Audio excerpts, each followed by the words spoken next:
Hi, it's Kipin Lobates here in video 4 in a series on stablecoins. So in the previous videos we already looked at stablecoins backed by off-chain assets and the problem of auditing and trusting that the assets are actually there. We looked at the use of on-chain assets to back stablecoins and the fact that then there are several hops from the on-chain assets to some off-chain real-world equivalent.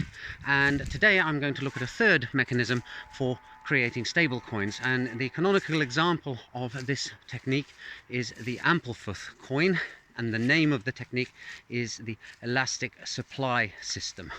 And for that we can look at Bitcoin and the US dollar. So the Bitcoin ecosystem has a fixed supply. There can only ever be 21 million Bitcoins, and we are very close to that total.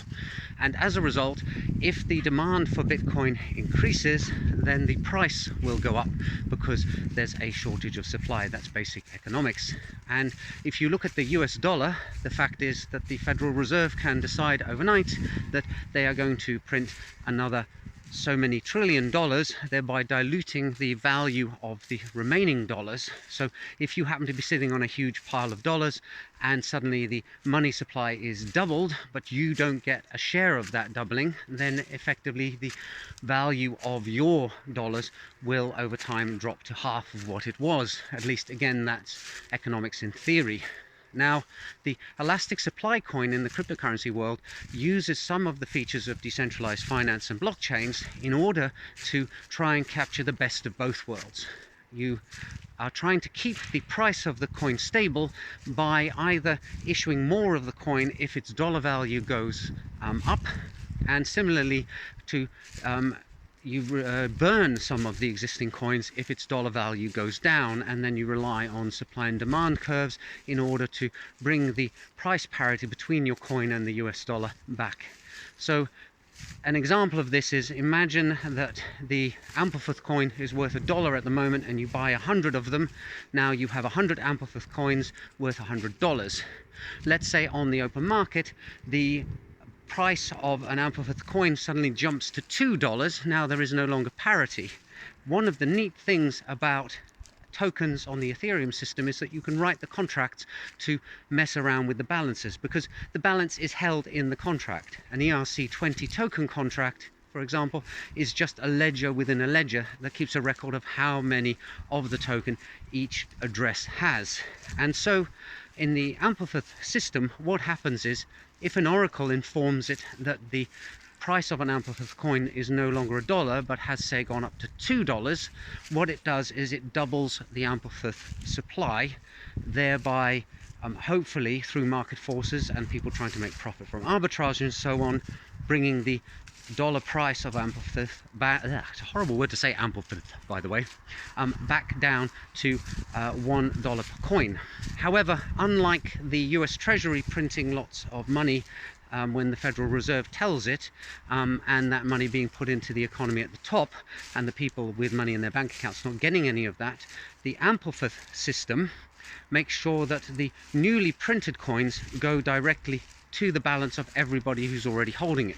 So if you were holding those 100 coins and the price of Ampleforth went up to $2 a piece, what would happen is the protocol would double your supply to 200 coins, and that should bring the price back down to $1. So now you still have the profits of having those coins. You now have 200 coins instead of 100, but it's still and it's $200, but the price of an Ampleforth coin stays at $1 per coin.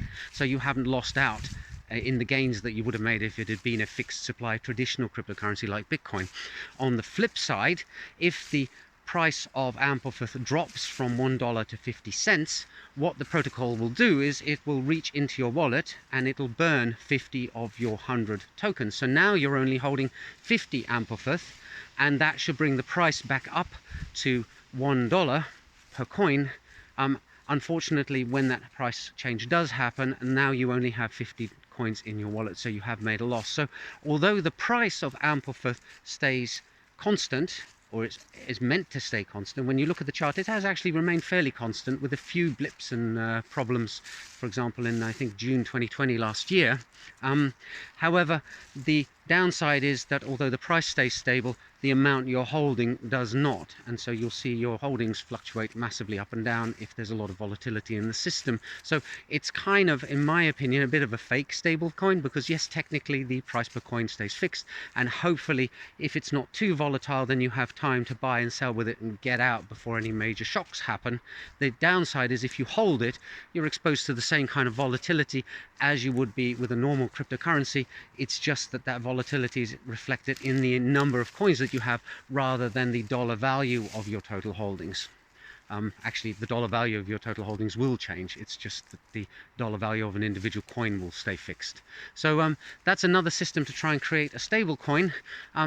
As you can tell from what I've said in this video, there are some problems with it that I haven't seen adequately explained, other than maybe through entering and exiting as necessary, which you could kind of do with a traditional cryptocurrency anyway.